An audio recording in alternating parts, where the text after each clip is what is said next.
ಪ್ರಿಯರಾದವರೇ, ಹೇಗಿದ್ದೀರಾ? ಚೆನ್ನಾಗಿದ್ದೀರಾ? ಯೇಸು ಕ್ರಿಸ್ತನ ಸಂಗಡ ಇದ್ದರೆ ಚೆನ್ನಾಗೇ ಇರುತ್ತೇವೆ, ಹೌದು ತಾನೆ? ಹಾಗೆ ನೀವು ಹೇಳಬೇಕು. ಯಾರಾದರೂ ನಿಮ್ಮನ್ನು ಹೇಗಿದ್ದೀರಾ ಎಂದು ಕೇಳಿದರೆ ಸಂತೋಷವಾಗಿದ್ದೇನೆ, ಯಾವಾಗಲೂ ಉತ್ಸಾಹವಾಗಿದ್ದೇನೆ, ಯಾಕೆಂದರೆ ಯೇಸು ಸಂಗಡ ಇದ್ದಾನೆ. ಏನು ನಿಮಗೆ ಸಮಸ್ಯೆಗಳೆಲ್ಲ ಏನೂ ಇಲ್ಲವಾ? ಅದೆಲ್ಲ ಇದೆ, ಯೇಸು ಸಂಗಡ ಇದ್ದಾನಲ್ಲ, ಅದು ನನಗೆ ಸಾಕು ಎಂಬುದಾಗಿ ನೀವು ಆ ರೀತಿ ಸಂತೋಷವಾಗಿ ಹೇಳುವಾಗ ದೇವರದನ್ನು ಗಮನಿಸಿ ನೀವು ಯಾವಾಗಲೂ ಸಂತೋಷವಾಗಿರುವಂತೆ ನಿಮ್ಮನ್ನು ಆಶೀರ್ವದಿಸುವರು.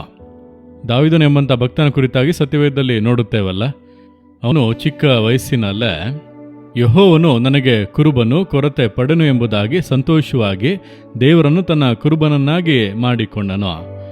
ಅವನು ದೇವರನ್ನು ಮೇಲೆತ್ತುವುದಕ್ಕೆ ಆರಂಭಿಸಿದ ಕೂಡಲೇ ಅನೇಕ ಹಗೆಗಾರರು ಹೊಟ್ಟೆ ಕಿಚ್ಚಿನಿಂದ ಕೊಲ್ಲುವುದಕ್ಕೂ ಕೂಡ ಪ್ರಯತ್ನಿಸುತ್ತಾ ಇದ್ದಾರೆ.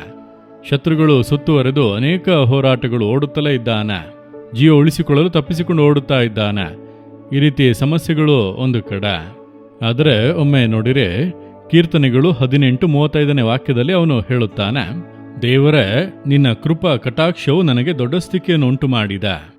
ಎಲ್ಲರೂ ಹಾಗೆ ಮಾಡುತ್ತಾರೆ, ಹಿಂದಟ್ಟುತ್ತಾರೆ, ನಾಶ ಮಾಡಬೇಕೆಂದು ನೋಡುತ್ತಾರೆ, ಆದರೆ ನಿಮ್ಮ ಕೃಪಾ ಕಟಾಕ್ಷ ನನಗೆ ದೊಡ್ಡ ಸ್ಥಿತಿಯನ್ನು ಕೊಡುತ್ತದೆ ಎಂಬುದಾಗಿ.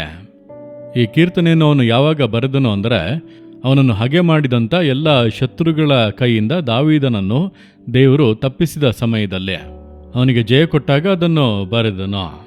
ಯಾರು ಕೂಡ ಅವನನ್ನು ಮುಟ್ಟುವುದಕ್ಕೆ ಆಗಲಿಲ್ಲ. ಶತ್ರುಗಳು ಹಾಗೆ ಮಾಡಿದರು, ಹಿಂದಟ್ಟಿದರು, ಕೊಲ್ಲಬೇಕೆಂದು ನೋಡಿದರು, ಆದರೆ ಆಗಲಿಲ್ಲ.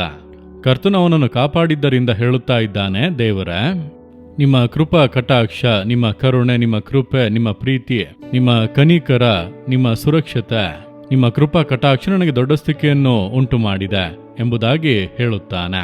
ನಿಮ್ಮ ಜೀವಿತದಲ್ಲಿ ಎಷ್ಟು ಜನ ನಿಮ್ಮನ್ನು ನಾಶ ಮಾಡೋದಕ್ಕೆ ನೋಡಿದರಲ್ವ? ನಿಮ್ಮನ್ನು ಹಿಂದಟ್ಟಿದರು, ಇಲ್ಲದೆ ಮಾಡಬೇಕೆಂಬುದಾಗಿ ಯೋಚಿಸಿದರು, ನಿಮ್ಮನ್ನು ಬೀಳಿಸಬೇಕೆಂದು ನೋಡಿದರಲ್ಲವ? ಆದರೆ ಆಯಿತಾ?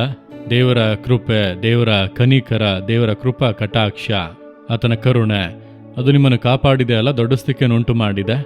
ಅದು ನಿಮ್ಮನ್ನು ಬಿಡಿಸಿದ್ದು ನಿಮ್ಮನ್ನು ಕಾಪಾಡುವುದು ಮಾತ್ರವಲ್ಲ, ನಿಮಗೆ ದೊಡ್ಡ ಸ್ಥಿತಿಯನ್ನು ಉಂಟು ಮಾಡುತ್ತದೆ. ಕರ್ತನ ಕೃಪಾ ಕಟಾಕ್ಷ ನಿಮಗೆ ದೊಡ್ಡ ಸ್ಥಿತಿಯನ್ನು ಉಂಟು ಮಾಡುತ್ತದೆ. ನೀವು ಕೆಲಸ ಮಾಡುವ ಸ್ಥಳದಲ್ಲಿ ನೀವು ಉನ್ನತ ಸ್ಥಾನಕ್ಕೆ ಏರಿಸಲ್ಪಡುವಿರಿ. ನಿಮ್ಮ ಬಿಸ್ನೆಸ್ನಲ್ಲಿ ದೊಡ್ಡ ಕಾರ್ಯಗಳನ್ನು ಸಾಧಿಸುವಿರಿ, ಸೇವೆಯಲ್ಲಿ ದೊಡ್ಡ ಕಾರ್ಯಗಳನ್ನು ಸಾಧಿಸುವಿರಿ. ಕರ್ತನ ಕೃಪಾ ಕಟಾಕ್ಷ ನಿಮ್ಮನ್ನು ದೊಡ್ಡವರನ್ನಾಗಿ ಮಾಡುತ್ತದೆ, ನಿಮ್ಮನ್ನು ಸಾಧಕರನ್ನಾಗಿ ಮಾಡುತ್ತದೆ. ಭಯಪಡಬೇಡಿ, ಆ ಕೃಪಾ ಕಟಾಕ್ಷ ನಿಮ್ಮನ್ನು ಆವರಿಸಿಕೊಂಡಿದೆ. ಆತನ ಕರುಣೆ, ಕೃಪೆ, ಕನಿಕರ ನಿಮ್ಮನ್ನು ಆವರಿಸಿಕೊಂಡಿದೆ.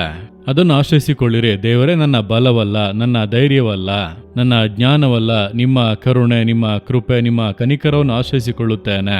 ನಿಮ್ಮ ಕೃಪಾ ಕಟಾಕ್ಷ ನನಗೆ ದೊಡ್ಡ ಸ್ಥಿತಿಯನ್ನು ಉಂಟು ಮಾಡುತ್ತದೆ.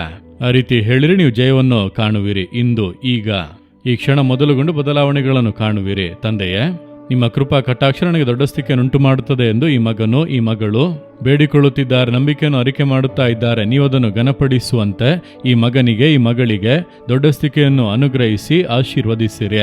ಹಿಂದೆ ಆಶೀರ್ವಾದಗಳನ್ನು ಅವರು ಕಾಣಲಿ, ಯೇಸುವಿನ ನಾಮದಲ್ಲಿ. ಆಮೇನ್, ಆಮೇನ್. ಜೀಸಸ್ ರಿದೀಮ್ ಕನ್ನಡ ಯೂಟ್ಯೂಬ್ ಚಾನಲ್ ಅನ್ನು ಸಬ್ಸ್ಕ್ರೈಬ್ ಮಾಡಿ. ಸಬ್ಸ್ಕ್ರೈಬ್ ಬಟನ್ ಕ್ಲಿಕ್ ಮಾಡಿ ಮತ್ತು ಬೆಲ್ ಬಟನ್ ಒತ್ತಿ. ಅನುದಿನ ಕಾರ್ಯಕ್ರಮದ ಮಾಹಿತಿ ಪಡೆಯಿರಿ.